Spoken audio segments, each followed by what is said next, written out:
But I do want to get us a little bit further down to this topic of environmental justice. It's Earth Because Day. it is and Earth surrounded Day. by plants. Are these even real? We're not going to answer that question. This is what I'm trying to say is like our lifestyles are sustained by the oppression of other people in the environment. And we often don't know. So there are many like opinions and connotations that people have when you say the word justice. Could we name some of those? Or do you not want to go down that road? We can do that. Okay. Let's do that. How could I ever care about world hunger and ignore climate change? The two are intertwined. These are really hard questions. I liked when we were just talking about trees and how they make us feel and stuff. You did all the talking. I feel confident again. You're welcome.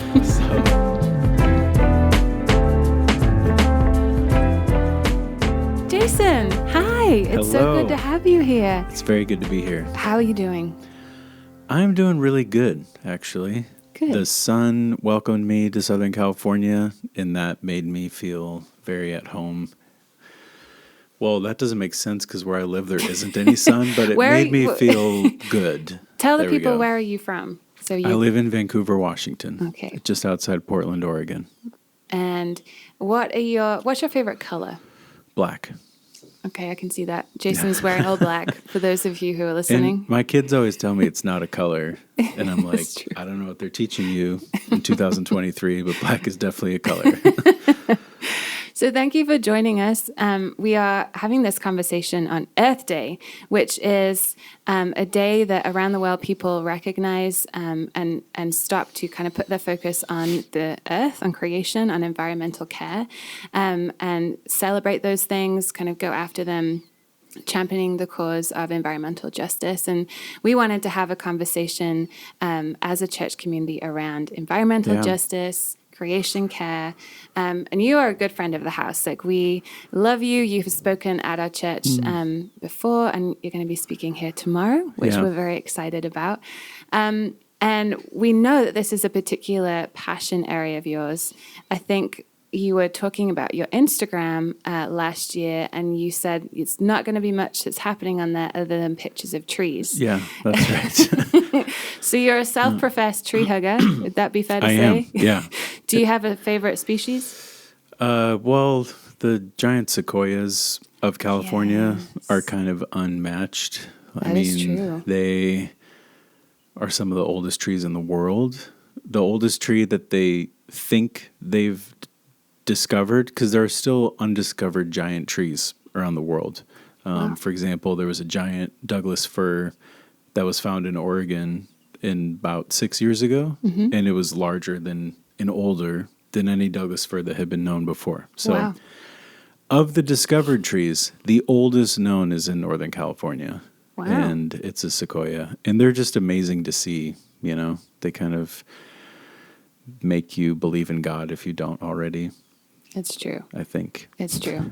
I love trees. I don't know as much about them as you do, but as a youth, I would spend a lot of time highlighting trees that I thought were particularly beautiful, giving them a hug and taking pictures of them. Somewhere in the archives of my life, these photos exist. But yeah, we know that this is something that you're particularly passionate about. And you, as some of your career background, you have worked with Tear Fund for a long time, both alongside and then for them. That's some of your kind of justice work background. And so you've worked globally as well as nationally in areas of justice, and both championing those causes as well as kind of being hands and feet when it comes to responding to things around the world, which is incredible. And so we know that you are, as well as being passionate, you have a wealth of knowledge and insight onto this topic and what it looks like to, as a believer, to pursue justice when it comes to our world and people. So we're excited to have a conversation with you about that today. So thank you for your time. Yeah, I feel like you've made me sound like this really awesome person, and it's not all it's cracked up to be, but I appreciate your church, and I love everyone here and just how sincere you all are about following Jesus, and you're not afraid of where that takes you, and I think that's why we all get along. I think so too. Yeah. Like minds. Yeah, Like definitely. minds. So I want to start with a definition of justice that you actually coined this way. And you said the conditions and the action required for the state of wholeness that is due all God's creation. That's how you defined it, I think, when you were speaking with us, and I believe also in a book that you were an editor on. And so I wanted to kind of lay that as a definition to kind of found this conversation and actually begin there of like, what is justice beyond that that definition there? What does justice mean to you? Yeah, that's a very good place to start. So that definition, the state of wholeness, is a phrase used in there. And the state of wholeness, due all of God's creation, is a fancy way of saying the Hebrew word shalom. And it's really this concept that I have found has answered or guided me along my life in many, many areas where I felt uncertainty about theology or about something going on in the world. Being rooted in the idea of shalom has just been a good guide. And I think we see that through all of Scripture from the beginning to the end. And so, like, for people who maybe aren't familiar with that word or haven't gotten to study that or hear more about it, it's really a word to describe much more than peace. It's translated as peace, but it's really describing the flourishing of whatever is in a state of shalom. So it could be society, an individual, a family, but that flourishing that is the fullness of what God intended something to experience is the state of shalom. And so kind of my understanding of justice is so deeply rooted in that foundation that, like, God did not intend for some people to suffer and some people not. God did not intend for some people to experience poverty and others to experience great wealth. Like, it actually wasn't his design for there to be like pain and inequality and brokenness. The design is what we see in Genesis 1, you know? And that design was a state of wholeness for all things. And if you do know what Tier Fund is, that you mentioned earlier, the organization I've worked with for a really long time, they often talk about the state of shalom being a series of relationships. So we have our relationship with ourselves, our relationship with God, our relationship with each other, and our relationship with the environment. And sin is anything that interrupts a relationship, like that messes that up, breaks it. So going back to what is justice, it's restoring any of those broken things. And so justice is really broad. Sometimes justice can be internal, like someone has a really disfigured sense of themselves or their self-worth. And then whatever action restores that, maybe that's talking to a therapist and like understanding more about who they are.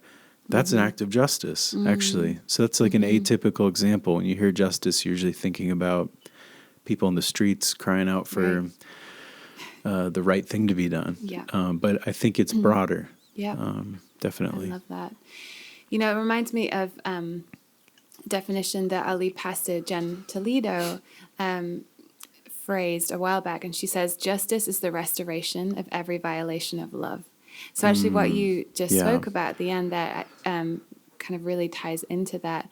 It is this, you're right, it's not just standing with a placard and demanding something change, but it's far deeper and broader than that and much more intimate and connected to the individual as well. Like it's both the big picture and it's also the individual and every aspect of the individual being restored into union with God. Yeah. It's beautiful. That's a very good definition. You should make the audience vote on, no, I'm just kidding. We'll do a poll. Okay, we'll take a poll. Yeah. I love that. So another thing that you said, this was from last time you spoke at Expression, you said, if we are left to our own devices, injustice is inevitable. I'd love for you to unpack that for a second, if you will. What do you mean by that? I love that you all noticed that phrase. I feel Thank you, Kayla, producer. I feel like that's something I have tried to talk about a lot and a lot of people don't connect with. And I think what I mean by that phrase, that like if left to our own devices, injustice is inevitable, is kind of an acknowledgement of the reality of this present world. Like it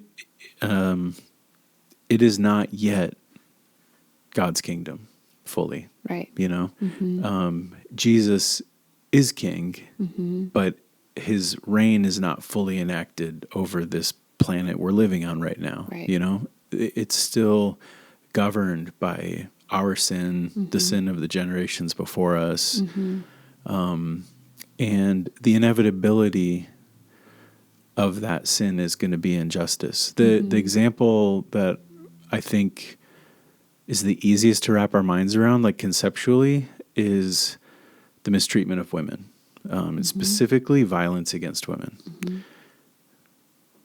If you look at Papua New Guinea 2,000 years ago, Yeah. ancient Greece, what is in modern day Morocco 100 years ago, or the United States today. So we're talking all cultures, all places, all times. Right.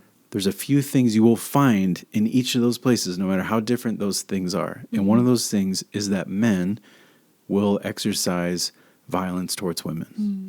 There will be gender inequality. And I'm not saying that that is like the feature of the culture. I'm just saying it's a reality. Right. And this is like challenging for people who have a hard time accepting that like perhaps the world is fundamentally broken in some way and needs redeeming. Like it needs a redeemer. Yeah. And that's because there are these fundamental things that are broken. Right. That's been sadly like a reality for women since the beginning of time. And so to me, that's kind of an example that helps explain that idea that the inevitability of this snowball rolling down a hill of this world is injustice. I agree. And we now then live in this tension as believers of, and I think sometimes it can actually be, believers can make a choice not to live in the tension, but to choose one side and ignore things, you know, Yeah. and so, you know, and what I mean by that is as a believer, we know that God is our King, He's Creator, He's Redeemer, He's Restorer. We come into communion and relationship with Him, and it's like, okay, I'm good, you know, and just going to focus on when Jesus comes back again, and we're all gravy, and then kind of ignoring the fact that there's still lots of things that are wrong, and that we actually have a responsibility as believers to intersect with and bring His kingdom into. And so I think sometimes we can make that choice to ignore and kind of stay in a Christian bubble rather than choosing to live in the tension, which is granted more challenging, but there's also the ability to see God's kingdom break in. Oh, yeah. Which is such an honor to be able to do that. Absolutely. And when that's why the first part of that phrase, if left to our own devices, Right. is so key, because thankfully, like Jesus did rise from the dead Yes. and He is alive. He's listening to us right now. He's working. He's speaking to us constantly. He's guiding us. He's restoring all the time. So with that reality, the inevitability is hope. Yeah. And the inevitability is wholeness, shalom. That's good. And so I really hold on to that. But I do think you're right. Like sometimes when people get saved, they hold on to that for themselves, and that feels like enough. And it almost feels like something we don't want to lose or get distracted from or be ungrateful for, or, you know, there's a lot of different ways people approach that. But then you sort of get tunnel vision of just trying to wait till you're in heaven, right? And that's when we live in that bubble of, I don't want to pay attention to what's going on. Right. Or I see what's going on, but I know it's going to be like this till heaven, so there's nothing I can really do. And there's a lot of reasons why people disengage. That's you know? true. It's true. And it's hard to stay engaged. Yeah. It's not the easy option, I don't think. But so we've kind of laid a bit of our foundation here in a conversation around what is justice as a broad scope, right? Do you feel like that was the foundation? I feel think like I was all so. over the place. No, I feel like I'm still Okay. in a foundation now. Okay, good. Because I think when it comes to justice, that's become a word, specifically in the last few years, that's become a trigger word for people or a Yeah, buzzword. big And so there are time. many like opinions and immediate kind of connotations that people have when you say the word justice. Could we name some of those? Or do you not want to go down that road? We can do that. Okay. Let's do that. I mean, I think justice is perceived by some people as being a political word. Yeah, big time. And with that, kind of immediately shut off from it, or Yeah. they engage depending on the direction that they're coming from. Yeah. But I think when you place justice under a political banner, you divide people automatically. Yeah. So it's not a unifying place to step into that conversation from. Yeah. Do you have other things that you wanted to? Well, I was going to say, like, so the political trigger is huge. Mm-hmm. Like, that's one I've run into a lot over the years. And I've been traveling, talking, preaching, teaching about justice and Jesus Mm-hmm. for almost 20 years. Mm-hmm. And it's fascinating how little some things change, because that's kind of always been the case. It can cause some people to feel like their sixth sense around, oh, is this a political partisan thing? I'm so exhausted by that. I don't want to be a part of that. That's Right. toxic, etc.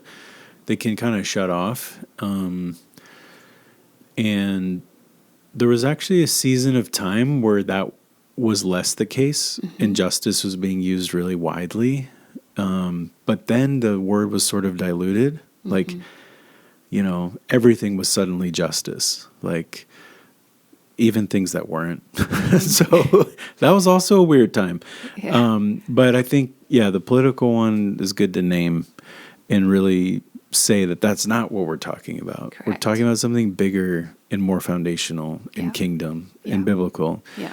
I think another one is people immediately think of criminal justice or retributive justice. So what they're thinking of, maybe they're obsessed with true crime podcasts and they hear a lot about justice. And in that sense, it's like, let's get justice for so-and-so, or let's get justice for this or justice for that. And I think that can be confusing for people too, because they hear us talking instead about like wholeness and this and that. And that's a disconnect from like, oh, did the bad guy go to jail? Right.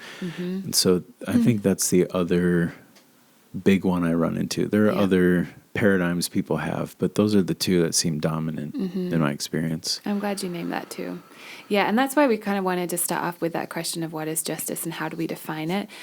Both for us as Expression 58, also with the perspective that you're coming from, but also for this conversation, that we kind of equalize the playing field, that we can all jump into this conversation with this understanding of this is what justice is, both in this conversation but beyond that, and really coming from that kingdom mindset. And I've heard you speak about justice in Jesus before, and I'm really tempted to go down that track with you because what you have to say on that topic is really profound and beautiful, and I think for a lot of people is kind of fresh fodder to the ears. But I do want to get us a little bit further down to this topic of environmental justice. It's Earth because Day, it is and we're Earth surrounded Day. by plants. We have beautiful plants. Are these even real? We're not going to answer that question. That one is suspect. This is a hoax. It's Earth Day, Joy. Come on. I didn't set the room up. That one looks real. I'll take no That responsibility. one looks real. Okay, we can continue. Sorry. Well, yeah. I mean, we can also appreciate them as somebody's creativity. That's true. So, yes. Sorry. So then, Jason, what is environmental justice? It's a great question. So there's two ways I'm going to answer that question. So there is a very particular field of work referred to as environmental justice. And so that's a more technical term, and that's what some people might be really familiar with, because Los Angeles has a lot of activity around environmental justice, but that is the intersection of some kind of environmental wrong. So whether that's like pollution, air pollution, water quality, various other things, where that intersects with racism.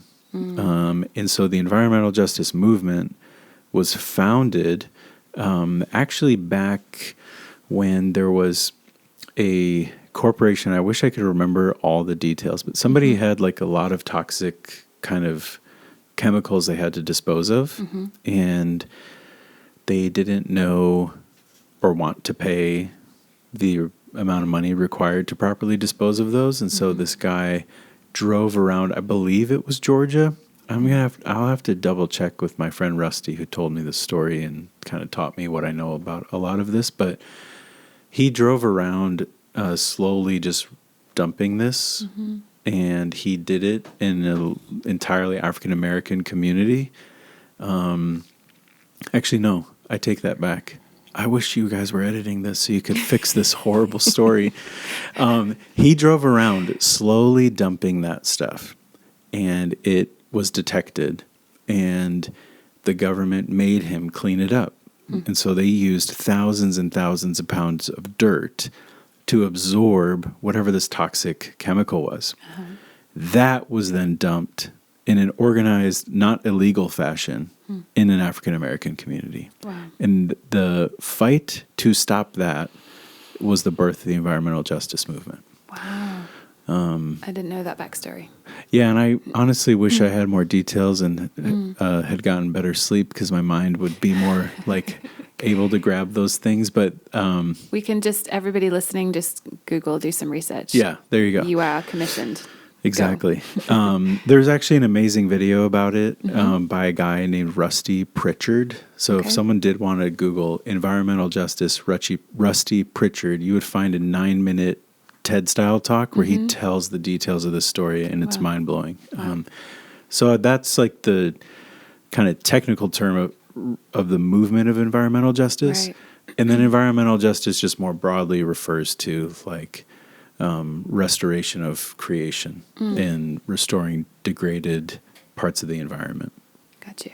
And would you say that environmental justice is the same as creation care? Because there are kind of these different terms that are being used a lot at the moment, and do they kind of all mean the same thing? Yeah. Or are there variations? That's a good question. Creation care is an interesting word because, or phrase, because technically we are creation, like God did create us. Yep. I get what it means. I know what it means, though. It's actually the word I use probably, or the phrase I use the most.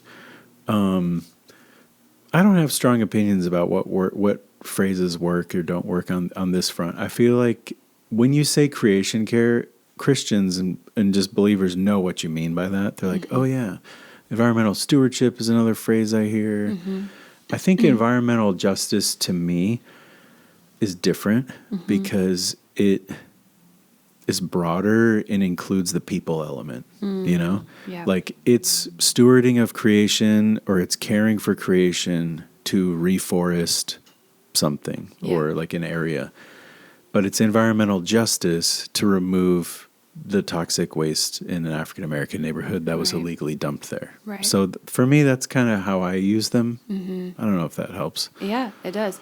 And I actually just want to pick up on what you've said there, because in telling the kind of history of where this term came from, you have just tied the dots between the trees and the people, you know, and we've had these conversations before, and I know this is something I'm very passionate about, that caring for creation or seeking environmental justice is about the land, and it is about the plants and the trees, but it's also about the people, and those things are not disconnected. Would you be able to speak any more into that? Because I think that is something that there's often a disconnect when we're kind of looking at this conversation, certainly from above, that we can think that the humanity piece is separate from the plant piece. Yeah. I mean, this is how I got into it, honestly. So I was really passionate about initially the persecuted church and human rights. That's what kind of captured my heart and imagination of how I could spend my time, basically, as a kid. And then got into work around advocating for justice and human rights. And that led me down so many roads and working on a lot of different issues. I worked on conflict minerals. Like people may remember that movie Blood Diamond. Oh, yeah. That kind of stuff. I was working on advocating for laws that would make it illegal to put for U.S. companies to purchase some of those kinds of things. I worked on living wage campaigns or wage theft campaigns. So people who had been unpaid for their labor or for their work, helping them get their wages back. I just worked on all these different human issues, right? Yeah. And it was when I met a farmer in Uganda, where I realized that land issues are human issues, that what affects the environment affects people, not just any people or all people, particularly affects vulnerable people. So people in poverty, people who are minorities, wherever it is that they reside. Vulnerable people are affected by degradation of the environment. Right. That's just a reality. And I didn't realize that. So I was like thinking I was this all-star humanitarian for all these years. I mean, I never really thought that, but I'm trying to tell a story. I thought I understood it. Honestly, my attitude when Al Gore came out with that movie about climate change way back in the day, back when it was called global warming, the movie was called An Inconvenient Truth. And I never watched it, not because I was skeptical, because I just thought I was too busy. I was like, that's cool that there's apparently stuff happening around raising awareness about things affecting the weather, maybe, or the environment. But I'm working on, helping AIDS orphans, or I'm working on fill in the blank with some kind of human issue. And that was kind of my attitude until I met this farmer who highlighted for me that very in what in my mind was an environmental issue was the reason why his community was starving. Wow.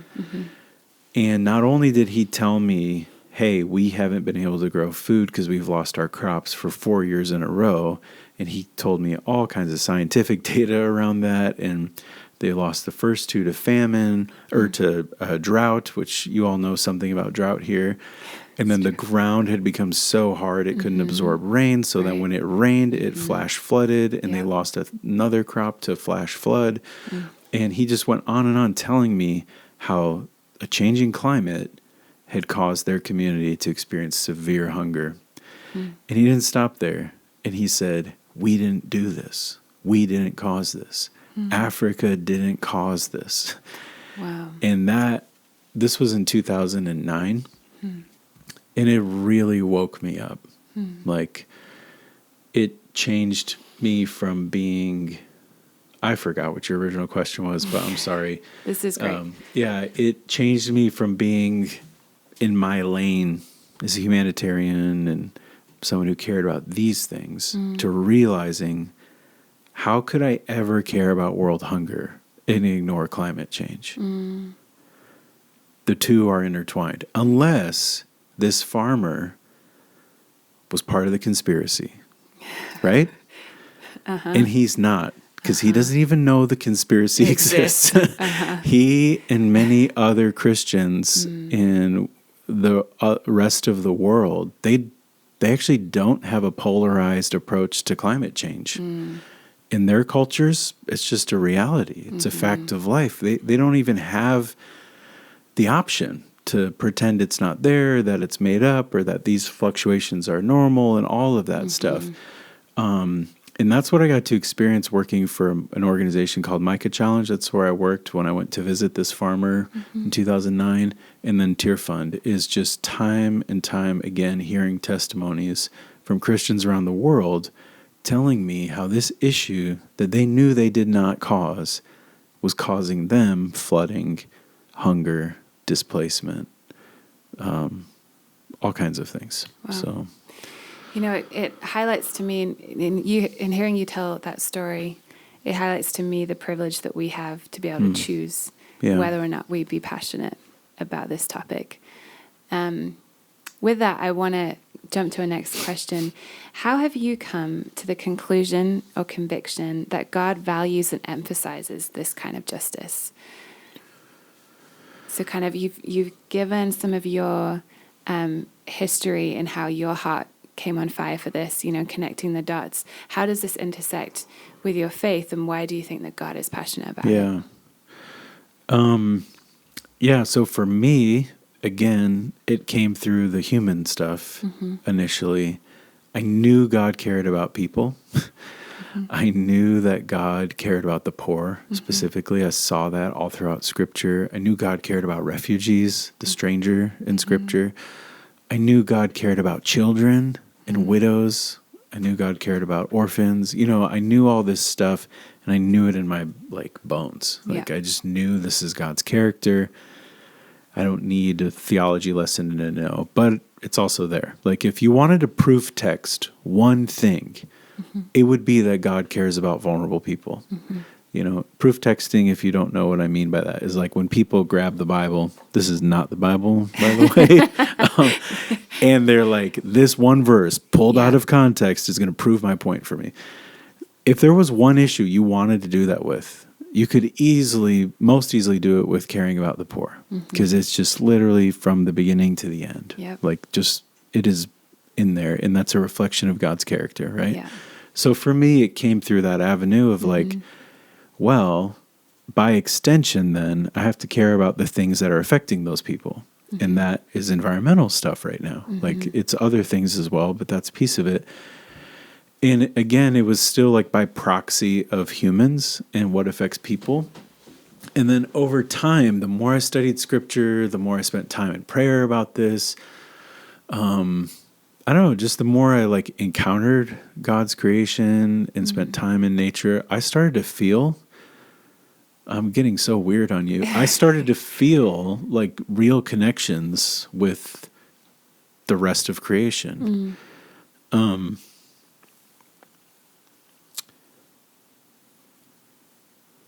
I would feel God's delight in me and his love for me through an encounter with a tree or something. I know this is getting a direction you probably weren't planning on, but this is what you get when you invite me on your show. I started to encounter God's presence and love through creation in a way that I would call not at all dissimilar from how I have experienced God's presence and love from my friends or my family. And that changed something in me. And then I started to see in Scripture verses actually about how the trees will worship and raise their hands and lift up their hands to the Lord, and it's not used as a metaphor. Right. There are times in the Psalms actually where it is used as a metaphor, the oak of righteousness, You'd be declares a the tree planted. majesty of the Lord or whatever. And then there are times, you were about to say a tree planted. Yeah. But then there are other passages where it's the trees declare the goodness of God and raise their arms to the Lord, or and I started to just realize that God didn't just call all these things good when he created them. He delights in them. He adores this stuff he made. Absolutely adores it. And that's why I love it too. Yeah. That was an unexpected but beautiful direction. But yeah, that's what changed it for me, was that experience. This is not, I feel like there was just a beautiful holy moment in what you just shared, and so I hope I don't rain on that. But when we were driving here today, you spotted a rainbow in the sky that was painted across a cloud. We couldn't see the full arc of it, but we saw this cloud with this rainbow across it, and there were two clouds that were kind of separate from each other that both were painted in rainbow. And we were then joking about the double rainbow video Yeah. that went viral a little while back. For those of you who have not seen this, feel free to YouTube it. That's good. Just YouTube double rainbow, it will come up. But there's this guy, and he has maybe had a couple of things that have helped him feel particularly happy on that day. And so he's, I think, on like a mountaintop, and he sees a double rainbow in the sky and just loses his mind. He's so passionate. Yes. And excited. And just starts saying, double rainbow all the way across the sky. And he is fully encountering something in the midst of this moment.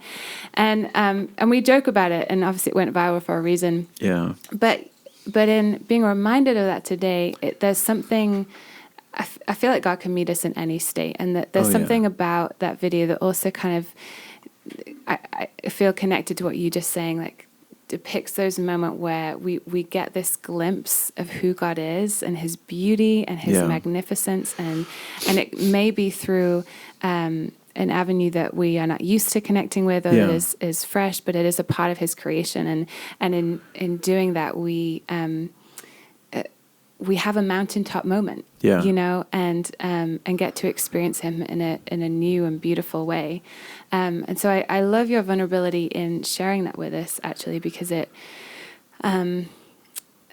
it's also an invitation. You know, every story and testimony that people share is an invitation for God to do it again, for God to encounter people in similar ways, you know. And I feel like there is actually something in what you've just shared that is an invitation for people who are listening to this, watching this, that God wants to encounter them. God wants to encounter you through his creation, through the works of his hands in a new and fresh way. And it's also not always about us doing something on the other end of it, but it's actually about him encountering us encountering his heart, and getting a fresh revelation of who he is in a way that marks us, as you clearly have been.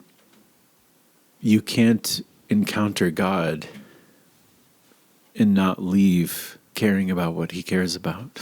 Like it's part of the process. And so, it will, it's a thing, like you said, it's not like a go do this now. But it does change us, and it makes us different, you know? And actually I was thinking while you were talking that going back to what we were talking about in the beginning about justice and like, what is justice and all this stuff. It has been the single source of the greatest source of encouragement to me in nearly 20 years of like flying by the seat of my pants, pursuing justice wherever I see injustice. I've had so many friends burn out along the way, or people like just get distracted or get tired. And I have felt tired. I have felt overwhelmed. I have felt exhausted. I have felt like this never ends. And one of the greatest sources of encouragement for me is I will see a tree that's been there for like 1,000 years, and I'll think, this is God's faithfulness. Like no matter what we have done to this earth, this thing has lived through all the tragedies I can conjure in my mind from the past 1,000 years. And this thing has just been standing here the whole time, inching ever closer to heaven, just being a tree as God intended it to be. And I don't know if that connects with you, but for me, that thought has given me so much like grounding in God's faithfulness, that like, no matter what we do, he is still so good and so much more powerful and more faithful than our generation could ever even be, you know? And he'll be that way forever. Like how that tree was there when Jesus walked the earth and is still there now. He and his people or trees will be there 2,000 years from now, you know, and knowing his faithfulness. So it's brought me a lot of comfort over the years, just encountering nature like that. I love that. That's really beautiful. It's kind of got me. There's a quote that I think Eugene Peterson said about something like long, I'm going to butcher this, so I do apologize, but something like the long, slow obedience in the right direction. And just that image of that tree, just the long and slow obedience, truly long and slow. I mean, these trees are very old.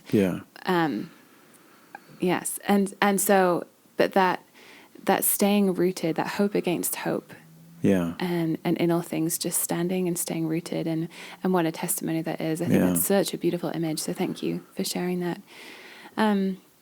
You know, we touched on this a little bit earlier when we were talking about the different paradigms that people can come into this conversation with, and sort of their background or perspective on justice, like seeing it as something that is political and divisive. Mm-hmm. And I just kind of wanted to step back into that for a little bit. Sounds like fun. So a couple of questions with this. Why do you think justice has become, particularly within the church, why do you feel like this is something that is so divisive for people? And is there a way to, because you mentioned the phrase conspiracy theories earlier. Yeah. Is there a way to be able to discern what is true from what is fiction or what is conspiracy?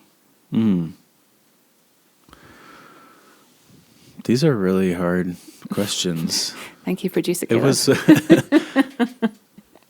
I liked when we were just talking about trees and how they make us feel and stuff.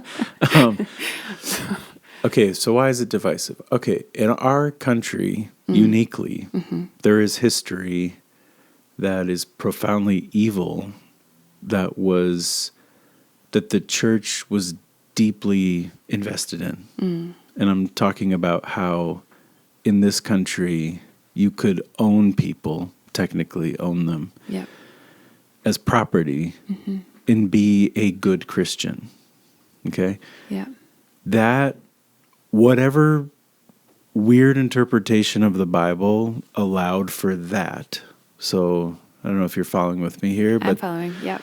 whatever you want to call that faith, you know, I'm not doubting that there weren't Christians. I'm more doubting that this is going not where I was planning on it going. I'm saying that there has been a lot of false forms of Christianity in our nation, for sure, or at least disfigured, you know? So I'm not doubting like an entire generations, like whether or not they actually knew God or something, Right. but there's been major, severe disfiguring of Yes. faith. And I do think you know it what would I'm be saying? fair to say that Scripture, particularly as it, so Christians have used Scripture Yes. in particular as a means to rubber stamp actions and choices that are not kingdom, Yeah. and do not line up with God's heart and with justice. But have used it, and then not just used it, but also professed that to be God's will. Yeah. So that's and really twisted it. Yeah. Twisted Scripture. So that's like a very pernicious form of sin, right? Right. Like that's really more egregious than some other things, because it's sort of like presents as godly but isn't, right? And so I feel like this is something that haunts us in this nation. Like, Yeah. I think in recent years I have seen where similar types of logic or behaviors been used around like covering up abuse in churches or abuse of women, or as an excuse to withdraw from or not engage in national conversations about racial justice, you know? And I'm not saying that these things are as egregious as the history I was talking about, but more saying like whatever that thing in the water was, it's still in the water. Right. Do you know what I Yeah. mean? And it appears differently today. But so I think because of that, you have people who are very, very, very passionate about justice. And you also have people who are really, really nervous about it, you know? And the other thing I would just say, that was a very kind of convoluted way of making a simple point. But I think for some people, approaching justice is just too uncomfortable. Honestly, some of it's like interpersonal discomfort. Like, I don't want to talk about that stuff, or I don't want to I don't want to talk about racism. I don't, And then for some people, they get defensive because they feel like they're being attacked, And actually, I've had people who've read Live Justly feel that way. And it shocked me because I was like, I don't think there's anything harsh or attacking in there. And actually, their small group was really shocked. But it just turns out that these people felt some kind of way about the passages about greed and wealth and stuff. Interesting. It felt like they were being indicted. And there's like a defensiveness there. And I just think, that's part of why it's so tense there's a lot of reasons, I guess. Yeah, well, and I think in what you're saying, it's this conversation, I guess, can touch parts of people that they are not conscious of most of the time. Yes. But then it's like those things get poked. Yeah. And it feels, like you said, it feels uncomfortable. And rather than wanting to, I mean, most of us do not want to engage in pain and discomfort. For sure. Right? It's like a human reaction to that kind of thing is to back off or self-protect. Yeah. And so I think in kind of what you're saying, it's like this conversation can be pokey for people. Yeah. Okay. This is helping me, what you just said. Okay. Try to get to the point I wanted to make. Okay. I'm like not very articulate today. I'm like highly aware of that. I'm sorry. You're going to regret having me on your podcast. Absolutely no regrets. I think this is a great conversation. I'm having a great time. You guys are going to call me in like 2 weeks and be like, so could we redo that? We want a new first take. Okay. Here's what it is. This is what it is. There are things about our lives here that we don't knowingly buy into injustice. We just wake up and do what we're told. I'm hungry, so I walk to the store to buy this box of cereal. And now I'm indicted because that box of cereal uses this single-use plastic and was grain that was harvested in this unjust way. And I didn't know I was doing something evil. I just woke up and did what I was told. I ate the food in front of me. Right. That's the point I'm trying to get at. Right. I think in that whole mess, this is what I'm trying to say is like our lifestyles are sustained by the oppression of other people and the environment. And we often don't know. So we're buying into this stuff without having had a disclaimer at the beginning to say, if you live in North America in this day and age, you are part of this big wheel of injustice. Right. So when people hear about how their lives are contributing to injustice, it feels indicting and it feels unjust because they're like, I didn't choose that. That's just, I didn't know my bank took the money I deposited it and invested in weapons that are being dropped on babies in Yemen. I didn't know they were doing that, you know? Do you get what I mean? Yeah, I do. It's like our lives are intertwined with injustice. And so it's so hard to approach because it feels like people don't want to feel like they knowingly participate in a lot of this stuff. Yeah. And I think it can also leave you feeling helpless. Yeah. Because if your immediate response is to, oh gosh, what can I do differently? It can feel overwhelming to know what you can do differently, you know? And I'm actually reminded of something that, again, you said previously. You said being righteous is better than being right. And I feel like this kind of connects into this part of the conversation too. Can you maybe speak into that a little bit and unpack that? What do you mean by the difference between being right and being righteous? Yeah. I think I said that when I was talking about Bible translations, maybe. Maybe. You're like, I don't know.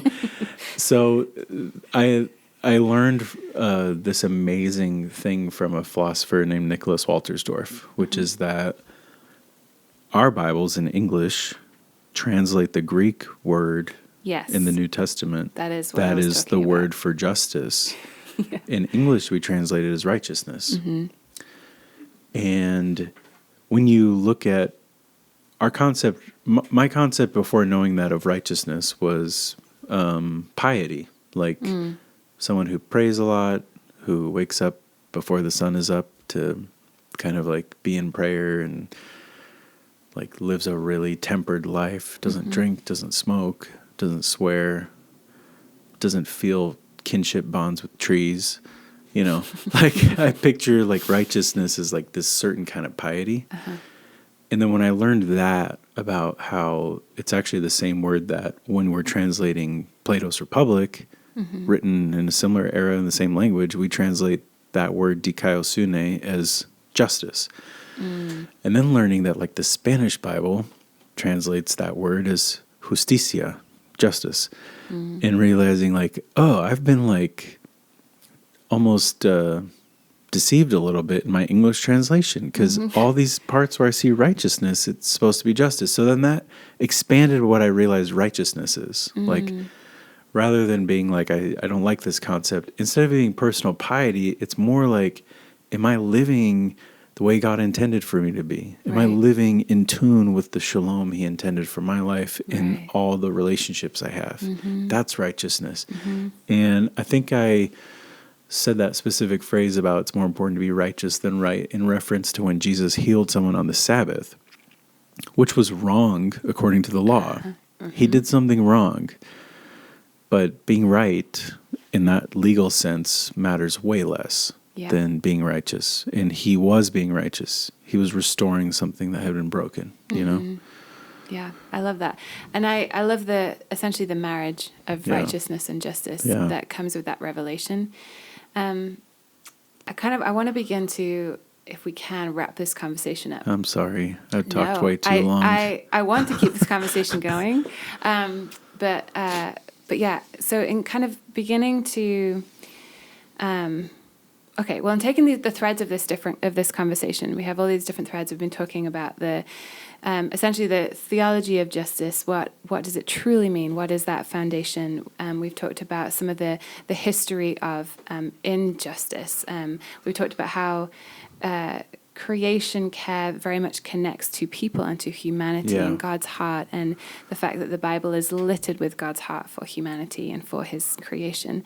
That we can encounter God through creation, that creation itself worships God, and it's actually another tool for us to engage in. Moving forward with all of these different threads that we've talked about, and kind of different thoughts that I feel like have also been like sparked from this conversation, I think, for people.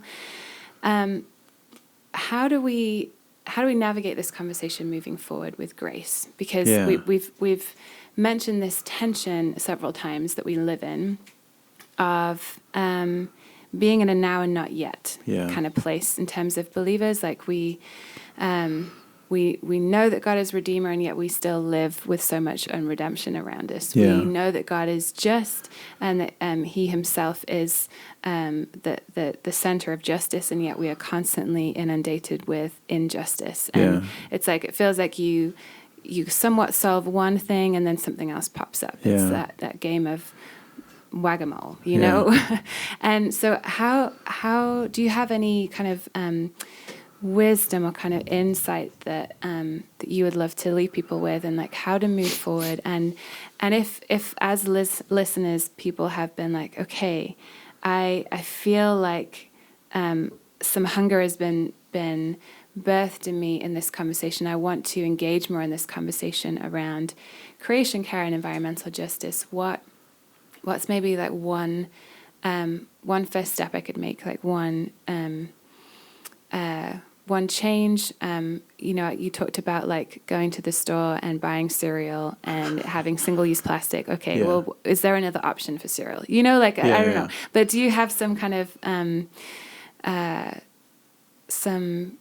next steps for people? Yeah. I know there was like multiple things I just said. That was a really good summary though, because I've been feeling, I think because I was like low on sleep, I was feeling insecure that my brain's not going to work right. And so I felt like uncomfortable a little bit, like I'm babbling.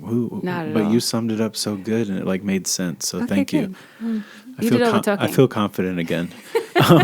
You're welcome. So, well, one thing I will say before getting to like the one thing is that one of the things that's been tough about right now is that we've seen a lot of justice pursued with tactics that feel really ungodly. Yes. Guilt. Say that again. Shame. Berating. And so, hearing you ask about how do we do this with some grace and that sort of thing, like reminded me that like as believers, we have this very unique opportunity to show radical love to people. And like welcome the Sauls of the world as brothers and call them Paul and embrace them, you know? And like our world desperately needs models of how do you pursue justice without using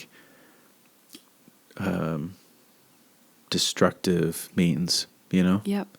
And the Bible is full of these stories for us, and God is full of all kinds of revelation, I think, continually on how people can be restored. And there's amazing stories, and especially in global South Christianity, like in places that have faced war or faced like atrocities or human rights and stuff, where people and communities pursue justice in the godliest of ways. And you see people restored who were once enemies loving each other, you know? And that's like, what is more unique about our faith than enemy love? Like I can't think of another faith that invokes that, you know? Yeah. So anyway, with grace, I think... And just to jump in, an enemy can be anyone you just have a difference of opinion for with. sure. Because I think sometimes we can almost disassociate ourselves from that word. So like, I don't have enemies. Yeah, totally. Well, totally. Yeah. Go on Instagram and Facebook. Maybe you do. Everyone has enemies on Facebook. Anyway, carry on.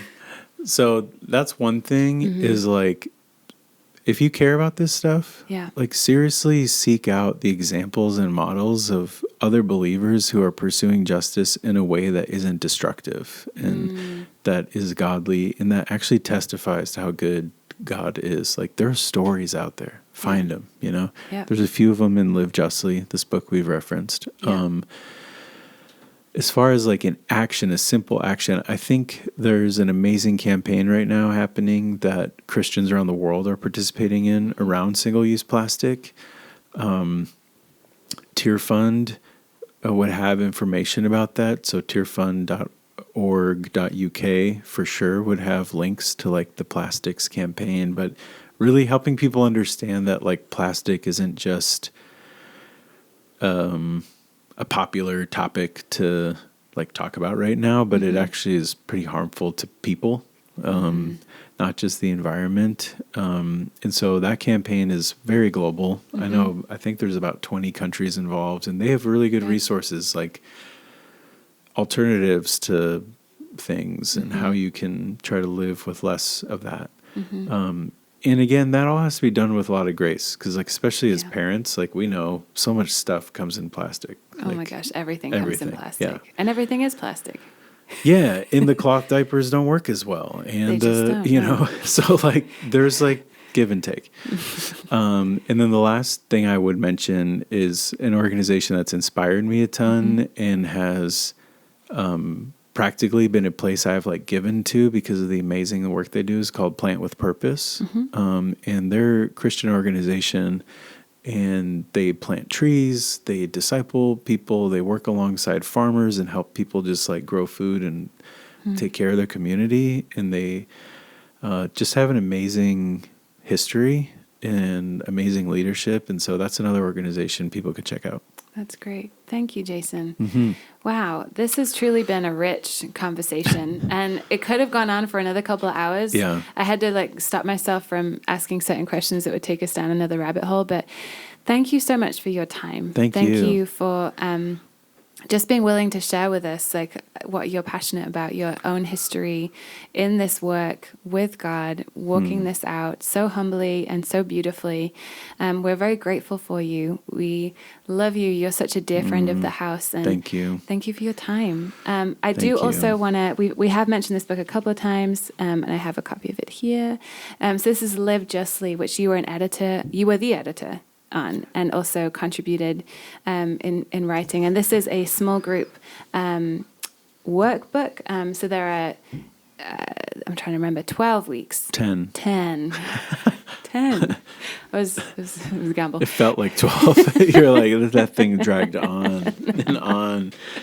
I personally led a group of people through this curriculum, and it's absolutely amazing. One of my favorite curriculums when it comes to learning about justice, and not just kind of one aspect of it, but but delving into theology, the foundation of how to understand justice as a Christian, and then different aspects of the justice conversation. And we've kind of touched on some of that today: racism, creation care, obviously, interacting with people, and there's so many aspects to what you touch on in this book. And so I thoroughly recommend this. Do check Live Justly out. It's a tier fund resource that Jason put together. So thank you again for your time, and hopefully we'll have you back again. I would love to, and yeah, maybe next time there'll be real plants.